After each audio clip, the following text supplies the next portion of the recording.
Hello, my name is Aditya and I'm a senior TME here at Infoblox.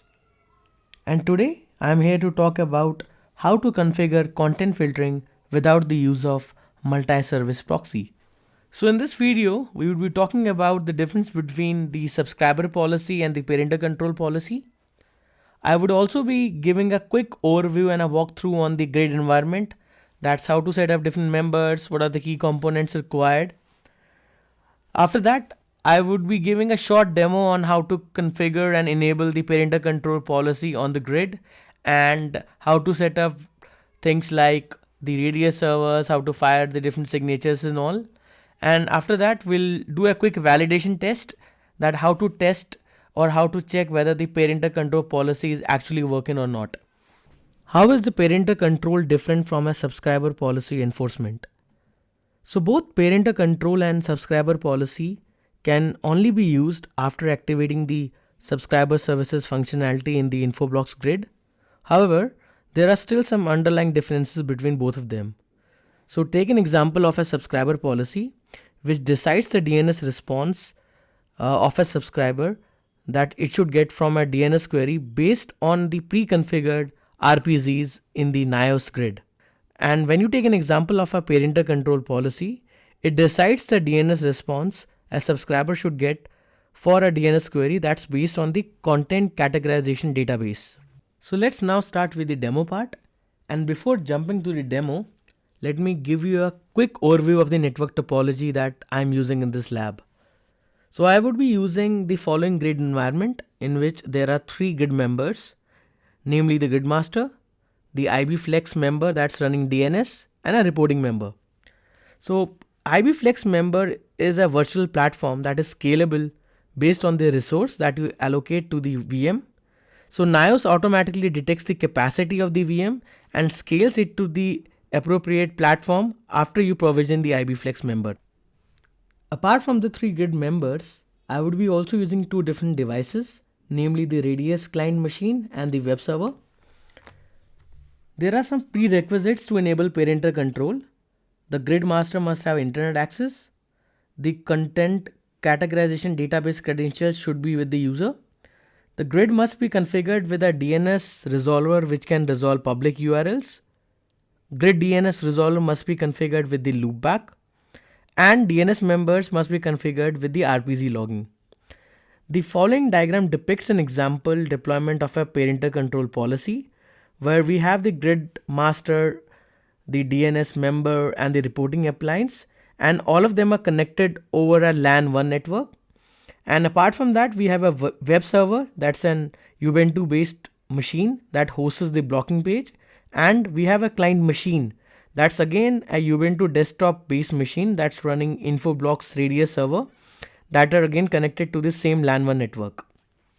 The client machine serves dual purpose, that is, it's used to initiate the Radius messages and it's also used to test the parental control functionality.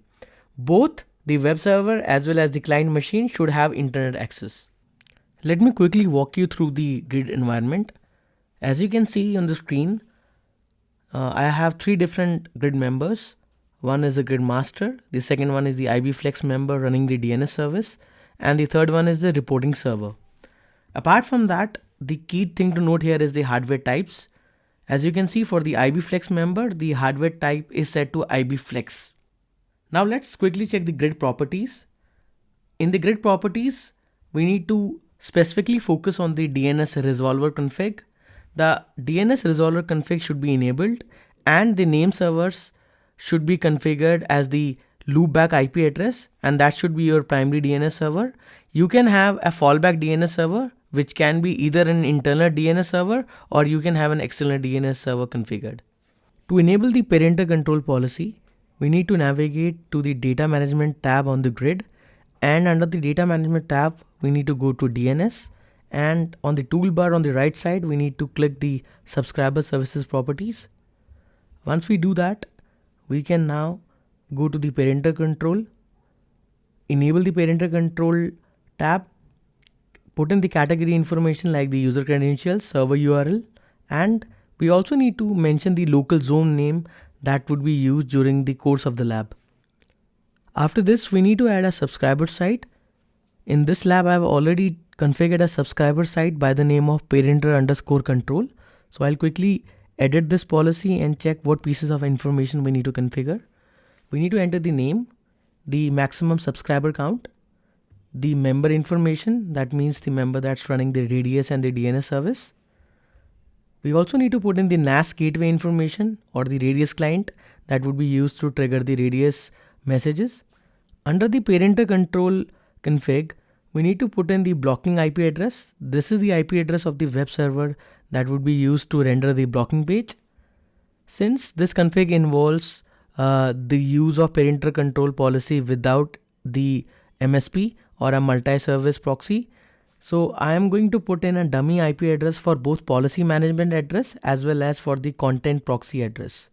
To confirm whether the parental control policy settings have taken into effect on the grid, we can quickly check under the data management tab DNS zone information. We have already configured the demo.local zone and it shows the grid primary server information. We can also check the corresponding A records that have been created under the demo.local zone. So if we go to the demo.local zone, we can check the different A records created. The one that are of interest are the IBflex member itself. We have a corresponding A record for that. We also see a parental control blocking A record, that is the web server that will render the blocking page. The last piece of config on the grid is to actually enable the subscriber collection services on the grid member. For that, we need to navigate to the grid manager services, and under the subscriber collection, we need to start and enable the services of the subscriber collection on the IBflex member. Once we do that, it may take few hours depending on the database size to activate the services and the service status to get working on that particular IBflex member. To test the parental control policy, we need to go to the client machine. On the client machine, I have already installed a Radius client, which I would be using to trigger the Radius messages to the DNS server. Before that, we also need to check and modify the Radius message. Before you initiate a Radius message to the DNS server, you need to ensure that the Radius message attributes are correct. For instance, in this example, since I'm initiating a Radius message, the accounting status type is set to start. I've also put in the other pieces of information like the NAS IP address, the framed IP address, and the most important thing is the Infoblox parental control policy bit information. This bit information is used to determine the category. In my case, I'm going to block any alcohol-based website. So let's go ahead and test it. After checking the Radius message attributes, I'll go ahead and initiate a Radius message to the DNS server. As you can see, I have sent an accounting request and I have also received an accounting ID response from the server. So now we'll quickly check if we were able to successfully block any alcohol-based website. Test the parental control policy. We'll go to the client machine's browser and access any alcohol-based website. In my case, I'm using vodka.com. So as we can see that the vodka.com website page is blocked, and this is due to the parental control policy that we have in place. We can also confirm from the reporting part on the grid to check whether the particular website or a domain has been blocked or not. For that, we need to browse to the reporting tab. So under the reporting, we need to go to reports, and in the filter, we need to enter the subscriber. Once we do that, we need to go to the detailed RPC violations by subscriber ID. As we can see, there have been 85 events recorded between this time frame, and if you hover around this bar, you can see the subscriber ID value. In our case, it was 007 and the different hit counts.